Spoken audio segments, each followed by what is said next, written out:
आपल्या डोळ्यांची काळजी घेणारं पोखरकर नेत्रालय आता नवीन ठिकाणी सुसज्ज आणि अद्ययावत स्कायलाइट मल्टी स्पेशालिटी हॉस्पिटलमध्ये.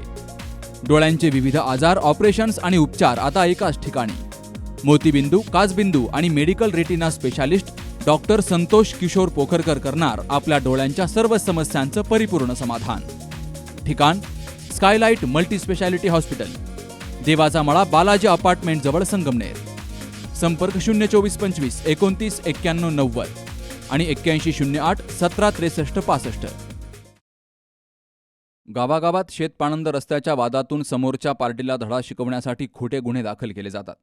अदखलपात्र गुन्हा असेल तर तो दखलपात्र गुन्हा कसा होईल आणि केसमध्ये समोरच्याला गुंतून जेलमध्ये कसं टाकता येईल, असे प्रकार वारंवार घडत असल्यामुळं यामध्ये निष्पाप लोक भरडले जातात. आता यापुढे कुणावरही खोटे गुन्हे दाखल होणार नाहीत. गोवंश तस्कर, गोमांस विक्रेते आणि गोमांस वाहणारे लोक किंवा आरोपी असणाऱ्यांना शेवगाव पोलीस ठाण्याचे पोलीस निरीक्षक मोहन बोरसे यांनी सक्त ताकीद दिली आहे. या लोकांना आम्ही सोडणार नाही. त्यांच्यावर गंभीरातले गंभीर गुन्हे दाखल करणार असल्याचं नव्यानं शेवगाव पोलीस ठाण्याला रुजू झालेले पोलीस निरीक्षक मोहन बोरसे यांनी सांगितलंय.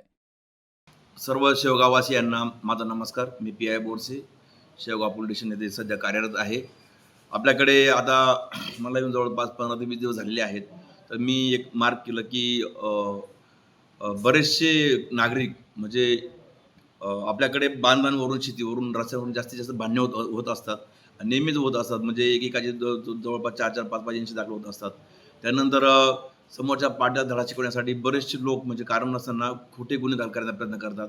म्हणजे एखादा अदखलपात्र गुन्हा असेल तर तो दखलपात्र करण्याचा प्रयत्न करत असतात. आणि ग्रीव्हियस कलम कशी लावता येतील किंवा समोरची पार्टी कशी जेलमध्ये टाकता येईल किंवा काय करता येईल किंवा त्यांना जास्तीत जास्त त्रास कसा होईल, अशा प्रकारचे काही लोकांची मानसिकता आहे. त्याप्रमाणे ते दबाव टाकण्याचा प्रयत्न करतात खोटा गुन्हा दाखल करण्यासाठी. परंतु शेवगाव पोलीस स्टेशन येथे येथून पुढे कुठलाही खोटा गुन्हा दाखल केला जाणार नाही, याची मी सर्वांना ग्वाही देतो.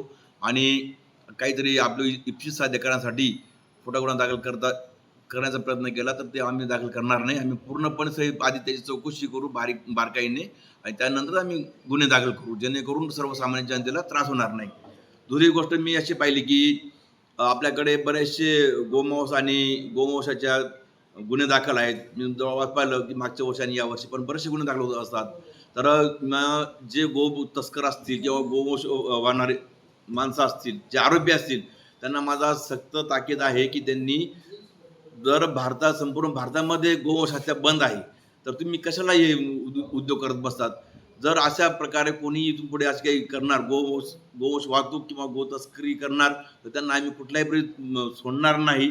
त्यांच्यावर आम्ही गंभीरातले गंभीर गुन्हे दाखल करणार.